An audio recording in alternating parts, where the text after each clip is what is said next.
So, Christopher and Donna Park, and we're here to Hello. talk to you about the transition journey and why it's so important to start this business. So, as I was planning my death and addiction, God was planning my beautiful life and recovery. I just had to lift up my hand and let Him take me up out of the horrible pit, the miry clay of addiction, and set my feet upon His rock of my higher power, which for me is Jesus, and put a new song in my mouth of hope, which I was definitely hopeless and broken, didn't think I could ever find hope. So my problem was always going into a rehab, thinking I could do 30 days of a rehab, learn a couple tools, learn about my triggers and stuff like that, and get out and think my whole life would be changed. Little did I know, over the time of getting 3 to 6 months of sobriety, going back into anxiety and depression and not knowing what to do with it, I realized what I never dealt with was the whole reason why I used drugs in the first place, which was identifying my trauma, identifying things in my past, identifying maladaptive behavior patterns. Slow down. You can tell we're addicts. Anyway, keep going. But I was just saying, whoa. He's talking about a lot of stuff, and he forgot that I was here. So, whoa. No, you're next. Hi.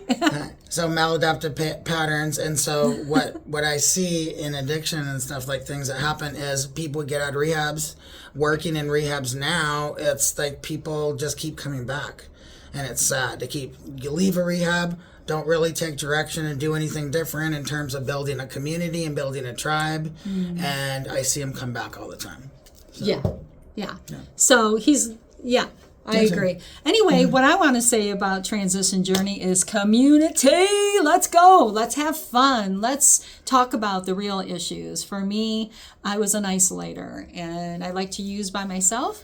And when I got depressed, I was depressed by myself until I finally decided that I wanted to be sober and be happy, and I needed to get to the underlying issues. And we're going to talk a lot about the underlying issues here in Transition Journey. Yeah. And the other thing is we're going to talk a lot about community and about what it means to be a part of a community. Tribe. And tribe, tribal. And we're going to have a lot of fun, because being sober is a lot of fun. You know why? Because you can remember actually what you did. Yeah. It was really scary when I would wake up and I would see my phone and I'd think, oh my gosh, I don't remember doing that. It's really sad. But anyway, I think being sober is fun. I think being in love is fun. I think standing for the person that you really, really care about, no matter what. And sometimes you have to make hard decisions, like go through a divorce or go through a separation. But if the person has a higher power and a faith, you can come back together. We talk a lot about our faith, which is Christianity. We are Christians. We love Jesus. I am a Jesus freak, and He saved my life, and He saved our life and our marriage. And now He wants us to go out and help others transform their lives like He's transformed our life. Yeah, and we've also both dealt with suicide, like suicidal ideations and wanting to take our lives and stuff, because you get to a place, at least I did, and Donna did, where if my life has to be like this anymore, if I have to lose anything anymore or live this lifestyle of addiction anymore, that I don't want to be here anymore. It wasn't that I really wanted to die, but I just didn't want to deal with the feelings about it. So it's just like I didn't know my purpose. I lost my whole identity in my addiction.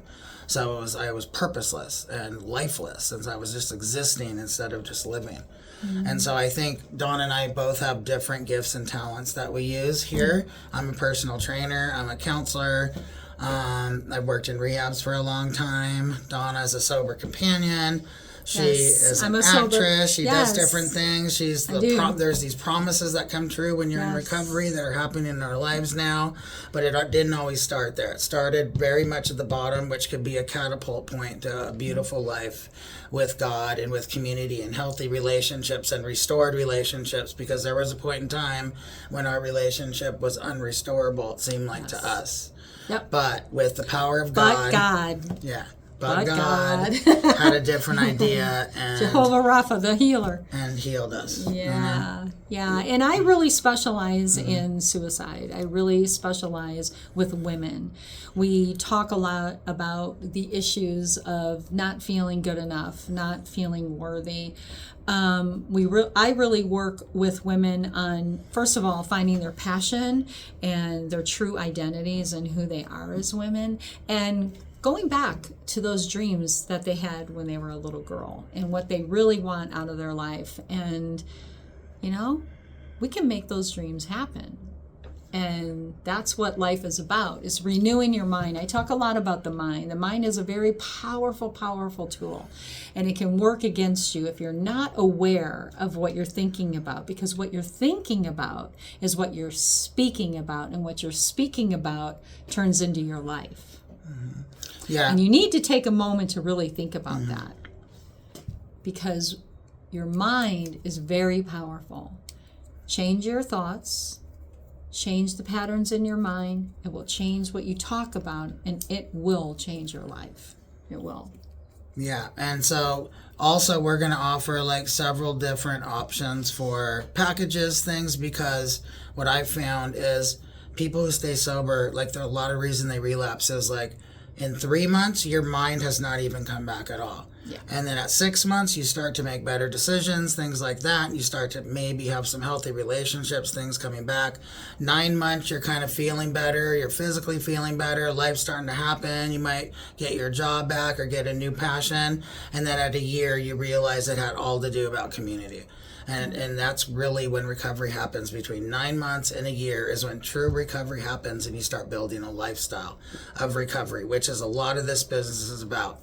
Yeah. Building routine, building a lifestyle, and building whatever your passion and your purpose is, and really championing that in people. And also, I just want to say that absolutely 100%. We are here to build a community that you can build your own communities in. And it's really important to get to that point because life is about community. We don't have to do it alone. And you don't have to be like anybody else. You get to be your own authentic, true self.